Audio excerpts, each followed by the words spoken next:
Hey, what is going on everyone? আমি রাতুল আছি আপনাদের সাথে আর Huawei আমাদের স্টুডিওতে সেন্ড করেছে তাদের ব্র্যান্ড নিউ Y6 Pro 2019। তো আজকের ভিডিওতে আনবক্স করব এই ডিভাইসটি আর জানাবো আমার ফার্স্ট ইমপ্রেশন।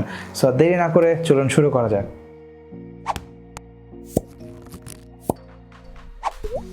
বক্সটি দেখতে অনেকটাই আমার কিছুদিন আগে রিভিউ করা Huawei Y7 Pro 2019 এর মতোই। ওকে, বক্সটি ওপেন করে প্রথমেই পাবেন Y6 Pro 2019।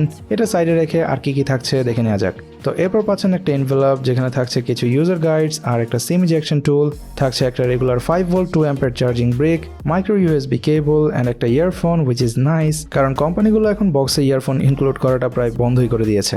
এনিওয়েজ, এগুলো সাইডে রেখে let's have a look at the device. তো যেমনটি দেখছেন আমার এই ডিভাইসটি স্যাফায়ার ব্লু। এর আরও দুটি কালার রয়েছে, যার একটি মিডনাইট ব্ল্যাক অ্যান্ড আরেকটি অ্যাম্বার ব্রাউন।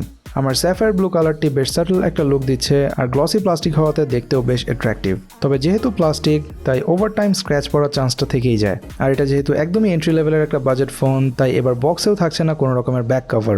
এনিওয়েজ, ফোনটাকে অন করা যাক and I'll be right back after finishing the setup process. And there we go. এই ডিভাইসটিতে আপনি আউট অফ দ্য বক্স পাচ্ছেন latest Android 9.0 Pie and on top of that EMEI 9.0.1 run করছে ডিভাইসটি, যা ইনিশিয়ালি আমার কাছে বেশ ফাস্ট অ্যান্ড স্মুদি মনে হয়েছে অ্যান্ড সো ফার তেমন কোনো নোটিসেবল ল্যাগ বা হ্যাং পাইনি। তবে ওভার টাইম এমন থাকে কিনা ফোনটিতে apps and games fully loaded করার পর সেটা বোঝা যাবে। এবার চলুন এর হার্ডওয়্যারের একটা ওভারভিউ আপনাদের দেওয়া যাক। Y6 Pro এর রেয়ার পার্টটা প্লাস্টিক, যেটা একটু আগেই বললাম, অ্যান্ড একটু কার্ভ শেপের, পাশাপাশি একটু ন্যারো অ্যান্ড ওয়েটটা 150 গ্রাম হওয়াতে হাতে বেশ কমফোর্টেবল গ্রিপ পাবেন। আর আমার কিছুদিন আগে রিভিউ করা Y7 Proতে আপনাদের সব থেকে বড় কমপ্লেইন ছিল ফিঙ্গারপ্রিন্ট সেন্সর না থাকা। এবারও থাকছে না ফিঙ্গারপ্রিন্ট, তবে দুটোর মধ্যে দামের পার্থক্য প্রায় 4000 টাকা। অর্থাৎ Y6 Pro 2019 এর অফিসিয়াল প্রাইস নির্ধারণ করা হয়েছে 13,000 টাকা। তবে ফিঙ্গারপ্রিন্ট না থাকলেও থাকছে front camera based face unlock and Huawei's দাবি এটা লো লাইটেও কাজ করবে, যেটা সামওয়াট ট্রু। তবে ইনিশিয়ালি যা বুঝলাম, যেটা স্ক্রিন ব্রাইটনেসটাকে বাড়িয়ে দেয় যাতে অল্প আলোতেও আপনার ফেসটা ক্যামেরায় বোঝা যায়, তবে একদম লো লাইটে কাজ করবে এ ব্যাপারে আমি খুব বেশি আশাবাদী নই।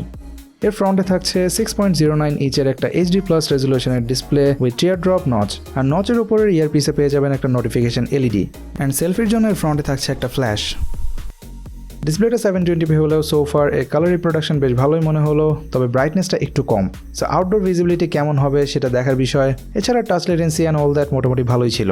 আর যেহেতু বাজেট ফোন তাই বটম চিনটাও একটু মোটা। সব মিলিয়ে দামের কথা চিন্তা করলে ফার্স্ট ইমপ্রেশনে এর ডিজাইনটা আমার ভালোই লেগেছে। এর রিয়ারে দেওয়া হয়েছে 13 মেগাপিক্সেলের একটি সিঙ্গেল ক্যামেরা, যার aperture f1.8 with face detection auto focus. আর ফ্রন্টে থাকছে 8 মেগাপিক্সেল f2.0 এর একটি সেলফি ক্যামেরা। আমার স্টুডিও লাইটিংয়ের ফটোগুলোতে মোটামুটি ডিসেন্ট রেজাল্টই পাচ্ছিলাম both front and rear camera দিয়ে। কালার বেশ অ্যাট্রাকটিভ, শার্পনেসও ভালোই ছিল। তবে যেহেতু এর রিয়ারে একটি ক্যামেরা দেওয়া হয়েছে, সো বুঝতেই পারছেন পোর্ট্রেট মোড থাকছে না এতে। তবে মোড়ে গেলে পেয়ে যাবেন প্রো মোডে ছবি তোলার অপশন, যেখানে আপনি মোটামুটি সবই ম্যানুয়ালি কন্ট্রোল করতে পারবেন, লাইক ISO, ফোকাস বা শাটার স্পিড। তবে আরও বিভিন্ন লাইটিং কন্ডিশনে ছবি তোলার পর আমার ফাইনাল ভার্ডিক্টটা দিতে পারবো যে এটা কেমন রেজাল্ট দিচ্ছে বা দামের তুলনায় এটা কতটা ভালো। অ্যান্ড বাই দ্য ওয়ে, এর front and rear both camera দিয়ে আপনি ভিডিও ক্যাপচার করতে পারবেন up to 1080p 30fps। Y6 Proতে দেওয়া হয়েছে মিডিয়াটেকের হেলিও A22 চিপ অ্যান্ড এই প্রো ভেরিয়েন্টটি 332GB। মিডিয়াটেক থাকায় আমিও আপনাদের মতোই কিছুটা সন্দিহান। তবে যেটা ভিডিও শুরুতে বললাম যে ইনিশিয়ালি আমি UI নেভিগেশন বা অন্য কোথাও তেমন একটা ল্যাগ এক্সপিরিয়েন্স করিনি এখন পর্যন্ত, যেটা আমি বলবো brand new device expected. So bunch of apps load করার পর আসলে বোঝা যাবে যে ডিভাইসটা কতটা হোল্ড আপ করতে পারে। এমনিতে small games like subway surfer খেলেছি কিছুক্ষণ অ্যান্ড Y6 Pro এর পাওয়ার VR GE8320 GPUটি মোটামুটি স্মুথ এক্সপিরিয়েন্সই দিচ্ছিল বলা যায়। বাট আই নো আপনারা জানতে চান যে PUBG কেমন চলবে, তো সেটা নিয়ে আমি অবশ্যই ফুল রিভিউতে কথা বলবো। ওকে, তো ব্যাটারি হিসেবে এতে দেওয়া হয়েছে 3020 mAh একটি ব্যাটারি, যা এই সাবওয়ে সার্ফার গেমটা আমি 10 মিনিট খেলার পর ড্রেন হয়েছিল 3%-এর মতো। তবে যেহেতু মাত্রই ডিভাইসটা হাতে পেলাম, সো এখন পর্যন্ত 1 সাইকেল ব্যাটারিও আমি ইউজ করতে পারিনি, তাই 2-3 সাইকেল ব্যবহারের পর আপনাদেরকে ফাইনাল ভার্ডিক্ট জানাতে পারবো যে এর ব্যাটারি পারফরমেন্স, ক্যামেরা বা ওভারঅল ফোনের এক্সপিরিয়েন্সটা আমার কেমন ছিল। তো গাইজ, এই ছিল আজকের ভিডিওতে। আশা করি ভিডিওটা আপনাদের ভালো লেগেছে। আর যদি ভালো লেগে থাকে তাহলে please hit the like button and also subscribe to my channel if you haven't yet. আর আমি খুব শীঘ্রই হাজির হয়ে যাবো এটার ফুল রিভিউ নিয়ে। তো সে পর্যন্ত আপনারা অনেক ভালো থাকবেন, সুস্থ থাকবেন। দেখা হবে পরবর্তী ভিডিওতে।